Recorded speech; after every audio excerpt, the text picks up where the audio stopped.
కాళేశ్వరంపై justice PC Ghosh commission నివేదిక ఆధారంగా చర్యలు తీసుకోవద్దని హైకోర్టు ఆదేశించింది. జస్టిస్ పీసీ ఘోష్ కమిషన్ రిపోర్టును నిలిపేసింది. దీంతో కేసీఆర్, హరీష్ రావులకు ఊరట లభించింది. కాళేశ్వరం ప్రాజెక్టులో భాగమైన మేడిగడ్డ, అన్నారం, సుందిళ్ల బ్యారేజీల నిర్మాణం అవకతవకలపై ఏర్పాటు చేసిన జస్టిస్ పీసీ ఘోష్ కమిషన్పై దాఖలైన పిటిషన్లపై వాదనలు విన్న హైకోర్టు తాజాగా తీర్పు వెలువరించింది. కాళేశ్వరం ప్రాజెక్టులో భాగంగా బ్యారేజీల నిర్మాణంలో అవకతవకలు జరిగాయంటూ 2024 మార్చి 14న ప్రభుత్వం జస్టిస్ పీసీ ఘోష్ కమిషన్ను నియమించింది.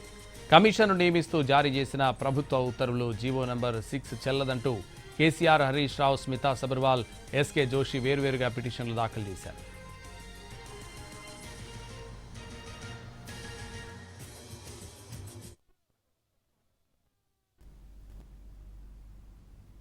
ఇదే విషయానికి సంబంధించి హైకోర్టు వద్ద నుంచి మా ప్రతినిధి శర్మ లైవ్లో అందిస్తారు. శర్మ, ప్రపంచంలోనే అతి పెద్ద ఎత్తిపోతల పథకం కాళేశ్వరంలోని మేడిగడ్డ, సుందిళ్ల, అన్నారం బ్యారేజీల నిర్మాణం అన్నది బీఆర్ఎస్ ప్రభుత్వ హయాంలో జరిగింది. అయితే ఈ 3 బ్యారేజీలకు సంబంధించినటువంటి నిర్మాణంలో పెద్ద ఎత్తున అవకతవకలు జరిగాయని, అలాగే నిర్వహణలో కూడా పెద్ద ఎత్తున అవకతవకలు జరిగాయని కాంగ్రెస్ అప్పుడు ప్రతిపక్షంలో ఉన్నప్పుడు ఆరోపణలు చేసింది. కాంగ్రెస్ ప్రభుత్వం ఏర్పడిన తర్వాత దీనిపైన ఒక కమిషన్ ఏర్పాటు చేయాలని భావించి సుప్రీంకోర్టు మాజీ న్యాయమూర్తి జస్టిస్ ఘోష్ నేతృత్వంలో కమిషన్ను ఏర్పాటు చేసింది. ఈ కమిషన్ 15 నెలల పాటు విచారణ జరిపి నివేదికను ప్రభుత్వానికి సమర్పించింది. అయితే ఇక్కడ ఈ నివేదిక ఆధారంగా చర్యలు తీసుకునేటువంటి ప్రమాదం ఉందని భావించినటువంటి కేసీఆర్, హరీష్ రావు, స్మితా సబర్వాల్, జోషి వీళ్ళు నలుగురు కూడా హైకోర్టును ఆశ్రయించారు. విచారణ ప్రాథమిక దశలోనే ఆ కమిషన్ రిపోర్టు ఆధారంగా ఎటువంటి చర్యలు తీసుకోవద్దని అప్పుడే మధ్యంతర ఉత్తర్వులు హైకోర్టు జారీ చేసింది. ఆ తర్వాత విచారణను పలు దఫాలుగా జరిపింది. ఇటు ప్రభుత్వం తరపున అడ్వకేట్ జనరల్ అభిషేక్ సింఘ్వి, అటు జస్టిస్ ఘోష్ కమిషన్ తరపున నిరంజన్ రెడ్డి, ఇటు వీళ్ళ తరపున పిటిషనర్ల తరపున కేసీఆర్, హరీష్ రావు తరపున లాయర్లు వాదనలు వినిపించారు. అటు తమను విచారించకుండా, తమకు నోటీసులు ఇవ్వకుండా 8B(c) కింద విచారించకుండా రిపోర్ట్ ఇవ్వడం అన్నది రాజ్యాంగ విరుద్ధం. అలాగే ఈ కమిషన్ ఏర్పాటే సక్రమమైంది కాదు అనేటువంటి విషయానికి సంబంధించి కేసీఆర్, హరీష్ రావు లాయర్లు వాదనలు వినిపించారు. అయితే కాళేశ్వరంలో పెద్ద ఎత్తున అవకతవకలు జరిగాయి. ప్రభుత్వానికి ఖచ్చితంగా కాళేశ్వరంలో జరిగినటువంటి అవకతవకలను తెలుసుకునేటువంటి హక్కు ఉంది కాబట్టి దానికి సంబంధించే ఈ కమిషన్ను ఏర్పాటు చేసినట్టు అడ్వకేట్ జనరల్ చెప్పినటువంటి పరిస్థితి. ఇక ఘోష్ కమిషన్ తరపున నిరంజన్ రెడ్డి కూడా వాదనలు వినిపించారు.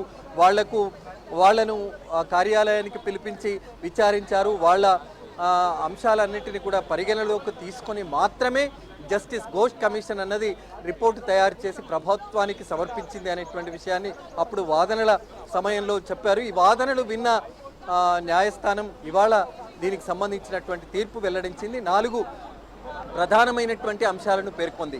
కమిషన్ ఏర్పాటు అన్నది సక్రమమే.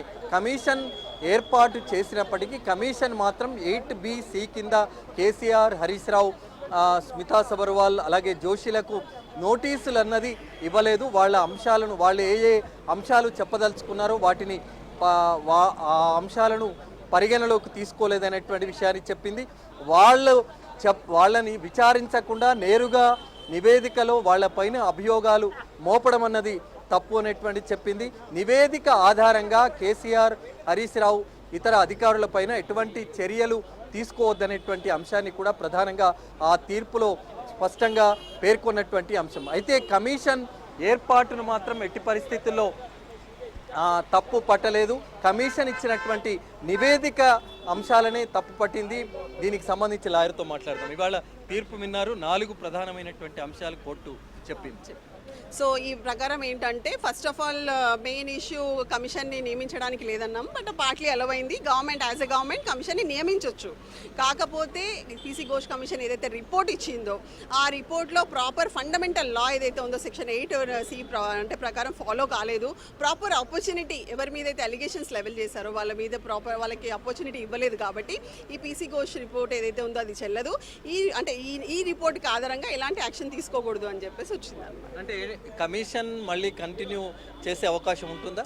ఇంకా లేనట్టే, అది ఇట్ ఈస్ లైక్ నథింగ్, అంటే వేస్ట్ పేపర్ కింద లెక్క, దాన్ని చెత్తబుట్టలో వేయాల్సిందే. అంటే ఏదైతే రిపోర్ట్ వచ్చిందో దానికి ఎలాంటి వాల్యూ లేదు.